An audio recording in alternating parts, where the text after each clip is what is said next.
Sublime mystère, qu'un Dieu si bon ait pu penser à moi. Son cher fils, il est devenu mon frère, et que je suis l'héritier du grand roi. Dieu tout-puissant, comme mon cœur considère, tout l'univers créé par ton pouvoir.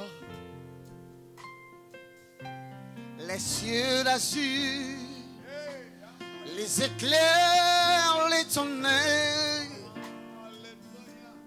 l'éclair matin ou les yeux sombres du soir.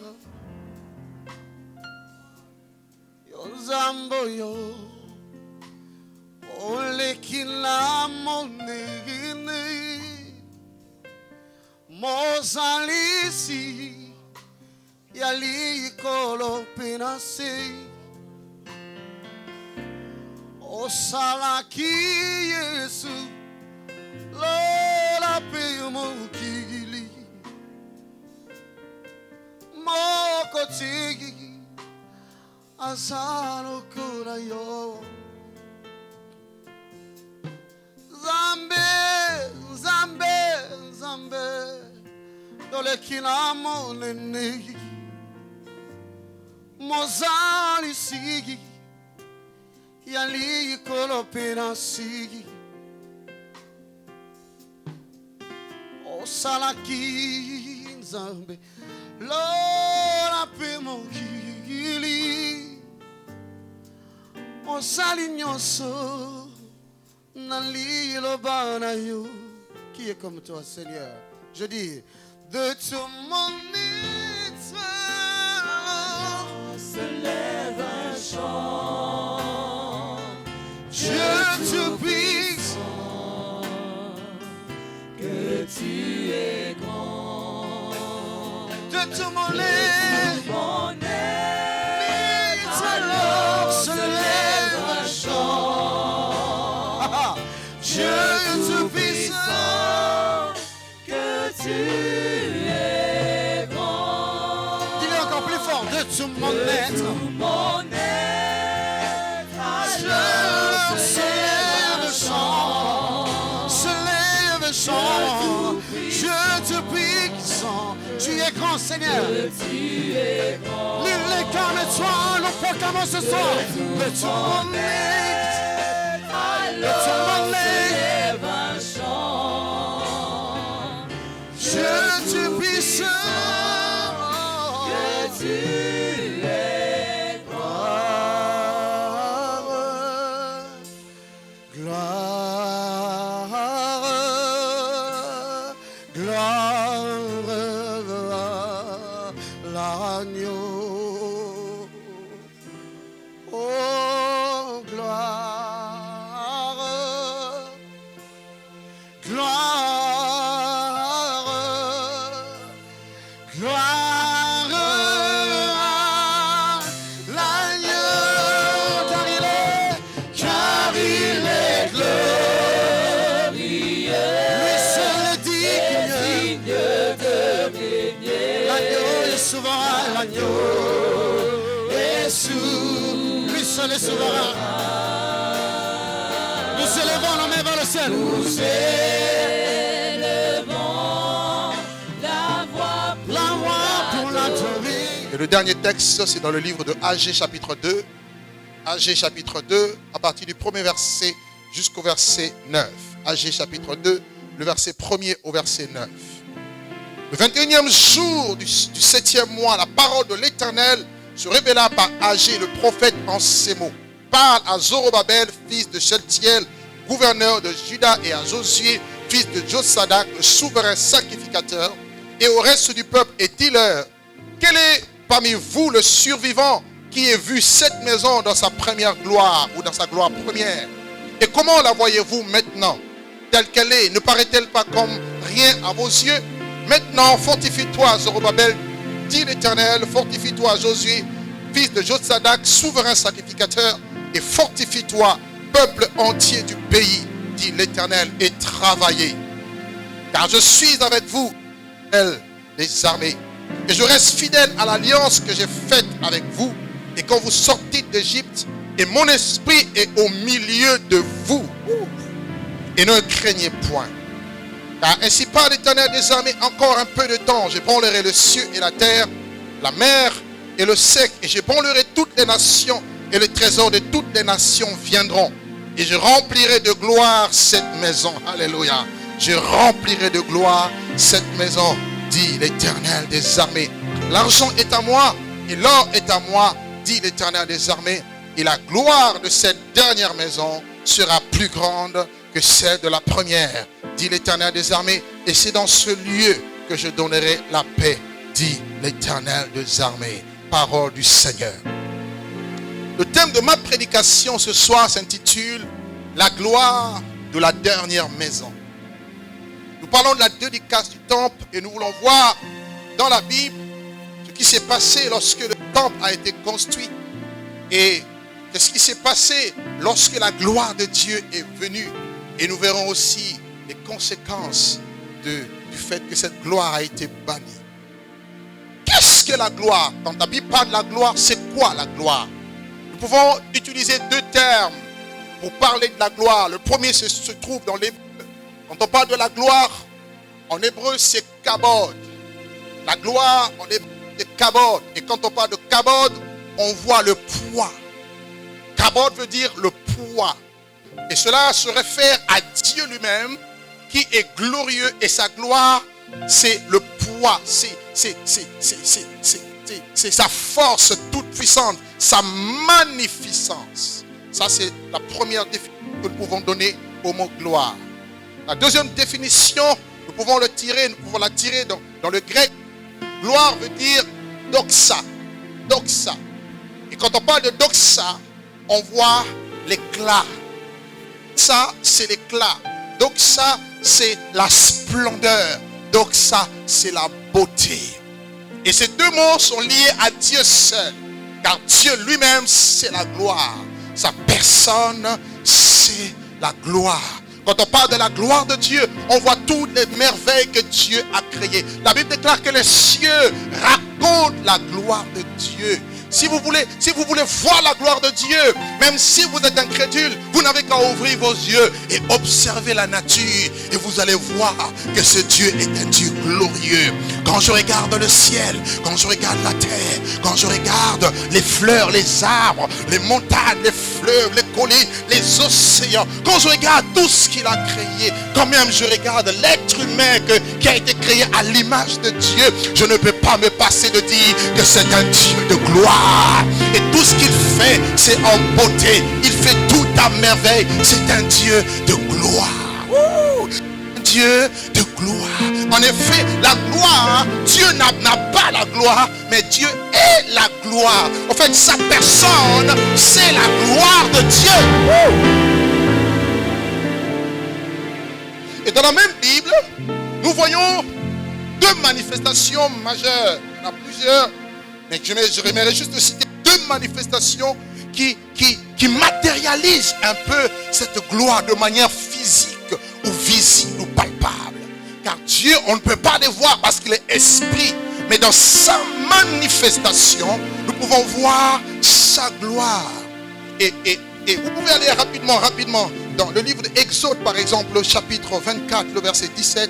Regardez un peu ce que Moïse écrit. Exode au chapitre 24, le verset 17 à 18. Il est dit ceci: l'aspect de la gloire de l'Éternel était comme un feu dévorant sur le sommet de la montagne aux yeux des enfants d'Israël.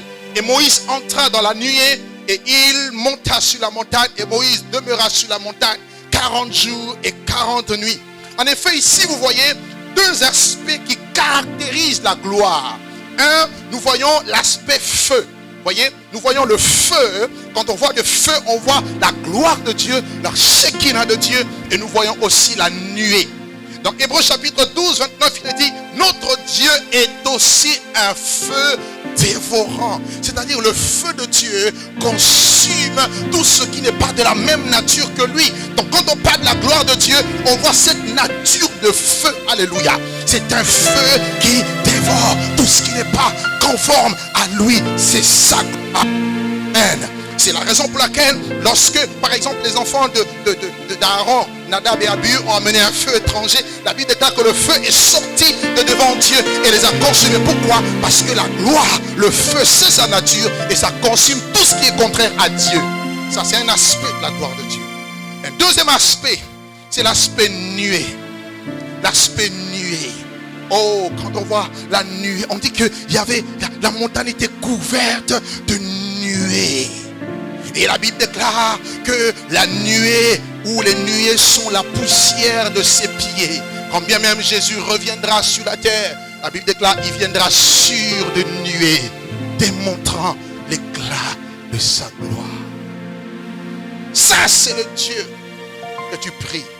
Ça, c'est le Dieu que nous prions. Ça, que nous connaissons et que nous voulons servir. Et cette gloire est tellement magnifique. Elle est tellement, je dirais, resplendissante que lorsque vous êtes en contact avec, vous ne pouvez que tomber sur vos genoux et commencer à adorer Dieu.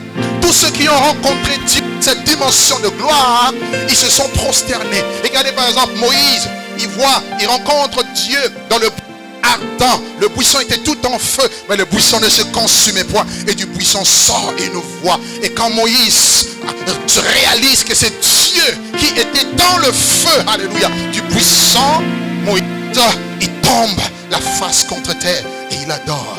Lorsque Ézéchiel a eu la révélation de la gloire, Ézéchiel chapitre 1er, il voit quoi? Un trône, et autour du trône, il voit une gerbe de feu. Il voit une grosse nuée, voyez, il voit des étincelles qui sortent du trône de Dieu. Et Ézéchiel se prosterne face contre terre. Alors, lorsque la gloire de Dieu est manifestée, Dieu nous amène dans une dimension d'adoration. Dieu nous amène dans une dimension où nous nous prosternons. Nous reconnaissons qu'il n'y a pas d'autre Dieu, qu'il est le seul, unique, le véritable Dieu. Et un jour, un homme du nom de Ésaïe a vu sa gloire. Il dira, l'année de la mort du roi Osias, j'ai vu le Seigneur assis sur son trône très élevé, et les pans de sa robe remplissaient le temple.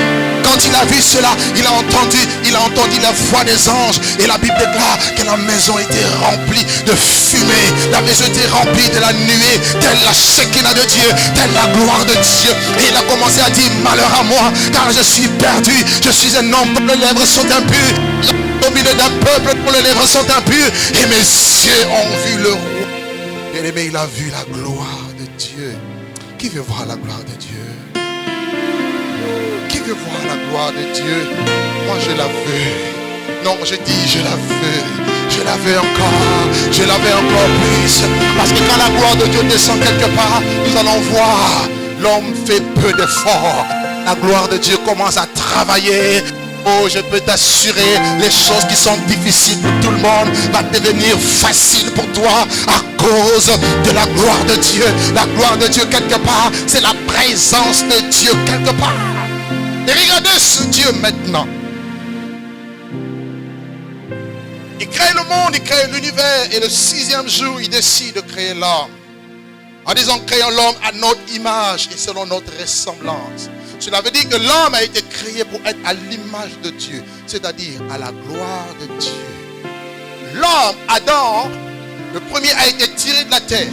Il prend la poussière, il forme l'homme, tel un architecte, tel un constructeur de toutes choses, selon des mesures les plus exactes possibles. Il savait qu'il fallait que les yeux soient là. Il n'a pas mis les yeux aux pieds. Il savait que les pieds allaient être là. Il savait que tu avais besoin de cheveux. Il savait tel que tu es un miracle propre. Tu es le fruit, le résultat de la gloire de Dieu. Bien-aimé, c'était selon les mesures de Dieu. Dans sa sagesse parfaite, il a créé l'homme que tu es. Et regardez, une fois qu'il est créé, tiré de la poussière, la Bible déclare, l'Éternel souffla, alléluia, dans ses narines, un souffle de vie. Il était d'abord inerte, mais à partir du moment où il a reçu le souffle de vie, il est devenu une âme vivante. Alléluia. Alléluia. Merci ma soeur. Il est devenu une âme vivante. En effet, la première maison que Dieu avait conçue, c'était d'abord l'homme. C'était Adam.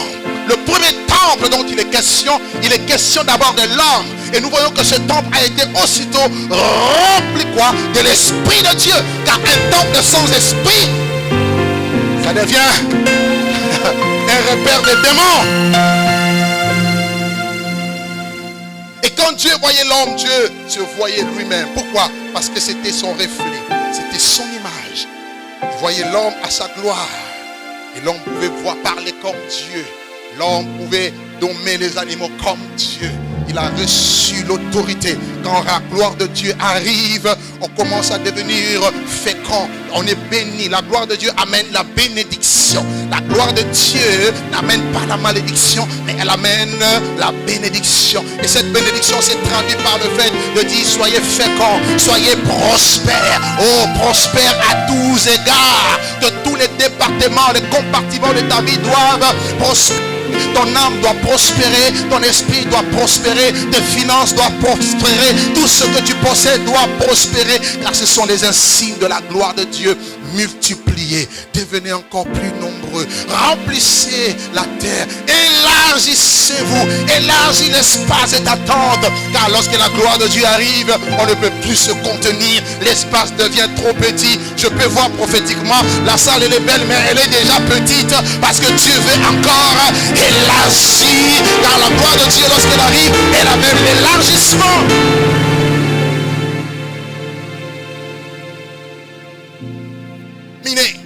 Assujettissez la terre et dominez. Lorsque la gloire de Dieu est manifestée, le règne de Dieu vient. Dominer sur la création, dominer sur tout ce qui existe. Bien aimé, c'était ça la pensée de Dieu. L'homme était au-dessus du diable. L'homme était au-dessus de la nature. La preuve, il a nommé les animaux. Lorsque la gloire de Dieu est en vous, vous ressemblez à Dieu. Vous avez l'autorité comme Dieu. Et vous pouvez opérer dans le surnaturel. Vous pouvez opérer dans la dimension surnaturelle, d'une dimension d'accélération divine. Mais malheureusement, il va y avoir un obstacle à cette gloire, ce qu'on appelle le péché. Il dit que tous sont péchés et sont privés de la gloire de Dieu. Et à partir du moment où l'homme, Adam et Ève vont tomber dans le péché, dans Genèse 3, quelque chose va se passer. Regardez avant qu'ils ne tombent, la Bible déclare qu'ils étaient tous les deux nus, mais ils ne s'en apercevaient pas. Pourquoi? Je suis convaincu que la nuée de Dieu était leur vêtement. Oui. Car la gloire de Dieu, quand elle vient, elle ouvre. Et vous. L'humain ne pouvait pas le voir à cause de la gloire de Dieu, la nuée de Dieu. Mais le jour où ils pêchent, ils se rendent compte tout de suite. Pourquoi? Parce que la gloire est partie. La gloire est partie. L'homme va commencer à avoir peur de Dieu. L'homme n'était plus une habitation. Si vous allez dans Genèse 6, Dieu décide même de retirer son esprit de l'homme. Pourquoi? À cause. Et dans le Seigneur, la gloire de Dieu est merveilleuse, mais la gloire de Dieu exige une vie de sainteté. La gloire de Dieu exige une vie de pureté. La gloire de Dieu exige une séparation avec le mal, avec le péché, une séparation avec les choses qui ne donnent pas gloire à Dieu.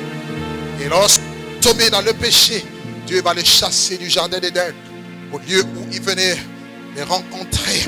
Mais vous verrez que tout au long de l'histoire de l'humanité, Dieu désirait toujours habiter au milieu des hommes.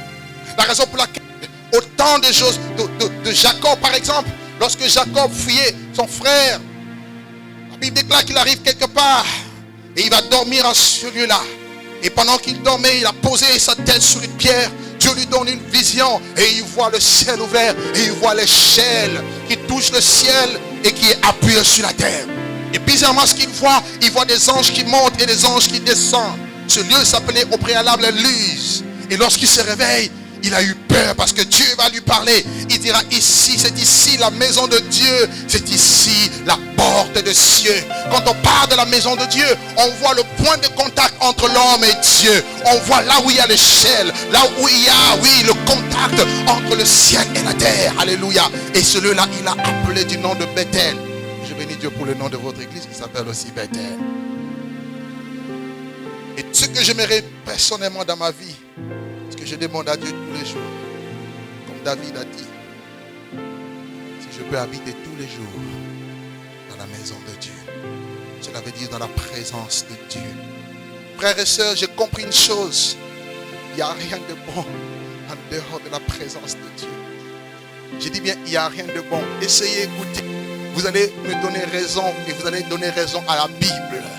Parce que si vous voulez avoir la joie, si vous voulez avoir la paix, si vous voulez que Dieu protège votre famille, si vous voulez avoir la restauration, si vous voulez avoir la guérison, si vous voulez avoir le miracle, si vous voulez la protection divine, si vous voulez le soutien de l'Éternel, si vous voulez l'appui de Dieu, si vous voulez sa touche, sa faveur, sa marque, si vous voulez sa distinction, alors désirez la gloire de Dieu. C'est pour cela que Moïse a dit, oui, si toi tu ne pars pas avec nous, alors nous ne partirons pas. Il dit, si j'ai trouvé grâce à tes yeux, fais-moi voir ta gloire. Est-ce que quelqu'un aujourd'hui peut dire avec moi, fais-moi voir ta gloire? Et moi j'aimerais voir la gloire de Dieu. J'aimerais demeurer dans la gloire de Dieu.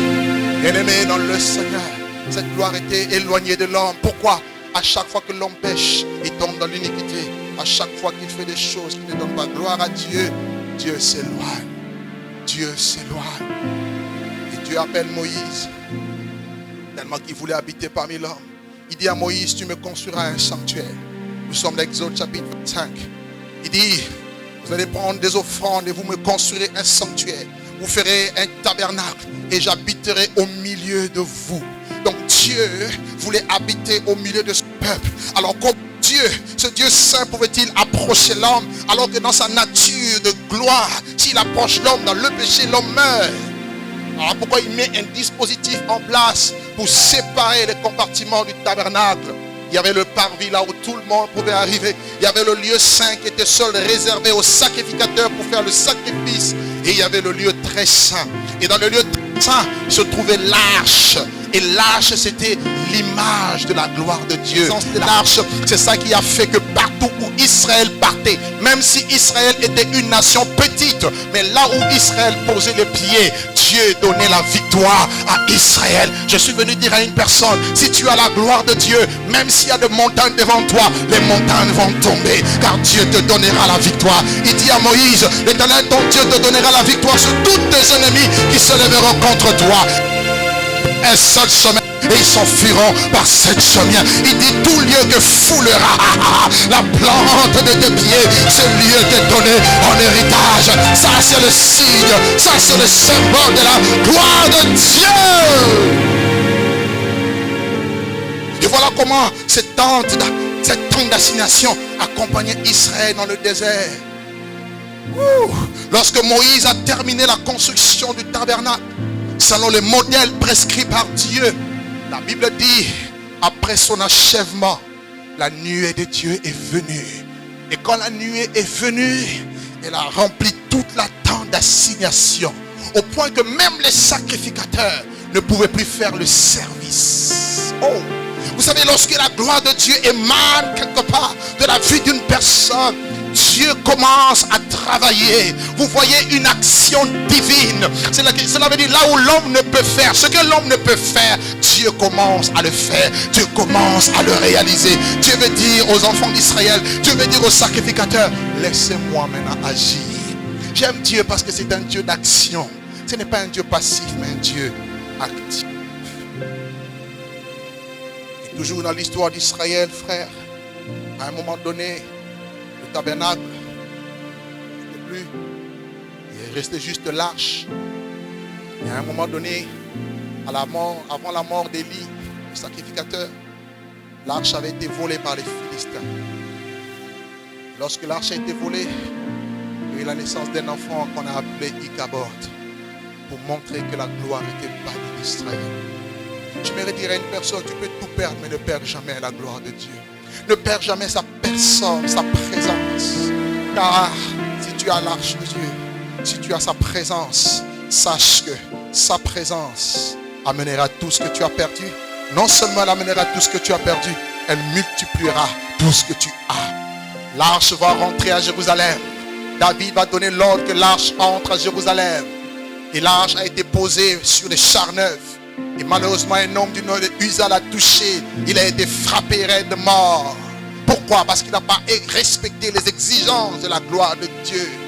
Mais lorsque David a vu cela, il a eu peur. Il dit non, l'arche n'entrera pas dans sa maison. Il y a eu un homme du nom de Obed-Edom qui a recueilli l'arche dans sa maison. Et la Bible dit pendant 3 mois seulement, l'arche est restée dans la maison d'Obed-Edom. Mais la maison d'Obed-Edom a été bénie. Je dire à une personne, tu dois ouvrir les portes de ton cœur. L'arche de Dieu entre dans ta vie afin que ta vie soit bénie. Ta vie ne sera pas bénie parce que tu fais des études. Ta vie ne sera pas bénie parce que tu es en France.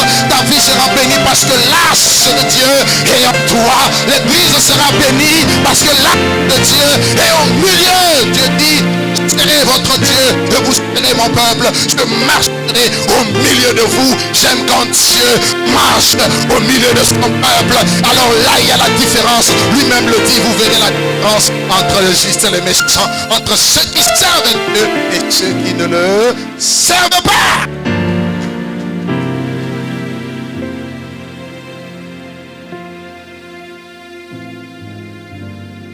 David va construire une tente différente de l'arche. Il va avoir à cœur de construire un temple pour Dieu. Mais Dieu lui dira non, ce n'est pas toi qui le construiras, mais c'est ton fils Salomon. Et Salomon monte au pouvoir. Salomon commence le travail. Salomon achève l'œuvre. Il construit, il bâtit une maison pour Dieu. Laissez-moi dire à une personne, aujourd'hui j'entends des gens dire oui, ce n'est pas important de construire, ce n'est pas important de faire ces choses. Je peux vous dire, c'est un faux évangile. Parce que si c'était un vrai évangile, Dieu allait l'interdire à David. La Bible dit quand David a eu cette intention, Nathan lui a dit, ce que tu veux faire est bien. Dieu est d'accord avec toi. Tout ça, c'est une préfiguration. Il va nous amener quelque part, ce que je vais toucher à la fin. C'est une bonne chose. Moi, j'ai une maison. Dieu ne sait pas où habiter sur terre. Lorsqu'on pouvait demander, on pouvait voir l'adresse de Dieu dans le temple. Là que alléluia. Et lorsque Salomon finit de construire le temple, la Bible déclare, il va faire une prière à Dieu. Il va offrir des sacrifices à l'Éternel. Dieu va approuver ce sacrifice. Dieu va agréer ce sacrifice. Et la Bible déclare que le feu de Dieu va descendre et consumer l'holocauste. Tout le peuple avait vu le feu descendre du ciel, l'image de la gloire de Dieu venir. Et plutôt Salomon va dédier le temple à l'Éternel. Il va confier. Quand on parle de la dédicace, c'est-à-dire on remet cela entre les mains de Dieu. Et Dieu lui-même ira jusqu'à dire, oui, si mon peuple ce qui est invoqué mon nom en ce lieu dans le temple, s'humilie, prie et cherche ma face, si se détourne de ses mauvaises voies, alors je l'exaucerai des cieux et je guérirai son pays. Le temple, c'est un lieu d'exaucement. Le temple, c'est un lieu où on offre des sacrifices à Dieu. Le temple, oui, c'est là où Dieu demeure. Le temple, c'est là où Dieu vient guérir. Dieu ne guérit pas n'importe où. Dieu guérit dans le temple. Est-ce que quelqu'un m'entend ce soir? Je dis Dieu guérit dans le temple.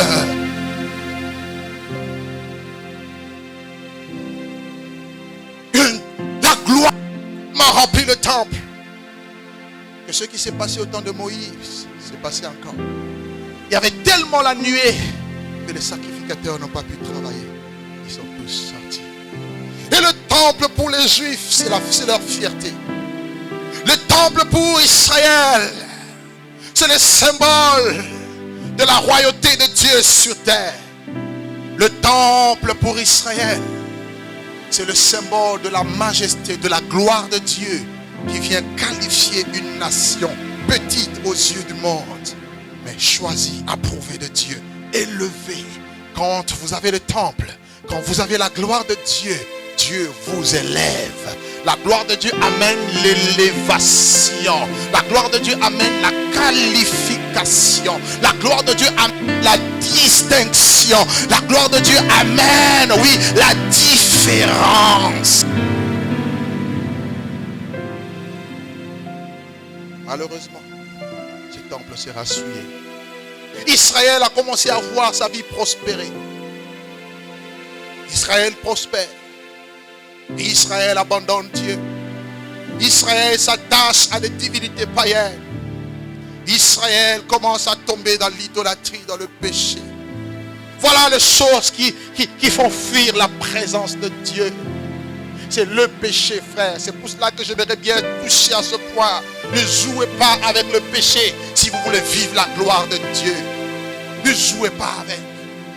Ne pratiquez pas une vie de péché tout en espérant vivre la gloire de Dieu. Pourquoi? Car la gloire de Dieu, avant de se manifester, il faut le faire. Il faut faire les choses comme Dieu le veut, selon l'ordre de Dieu. Et quand les choses sont faites selon l'ordre de Dieu, cela amène la gloire de Dieu. Mais une fois que la gloire de Dieu est manifestée, il y a aussi le jugement de Dieu qui est là.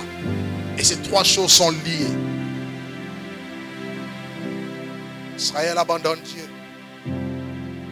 Le peuple se livrait à des espérances trompeuses. Israël vit dans l'adultère.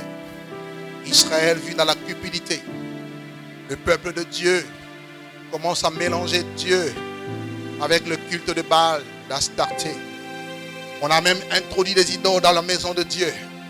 Jérémie se lève en son temps, il dira: ce peuple a commis un double péché. Ils ont abandonné moi, ils suivent leur source d'eau vive pour se creuser des citernes crévassées. Il ira plus loin en disant que c'est une nation qui n'écoute pas la parole de Dieu. La vérité a disparu parmi le peuple. Il dit: ils ont placé leurs abominations dans le lieu où ma maison, plutôt mon nom est invoqué.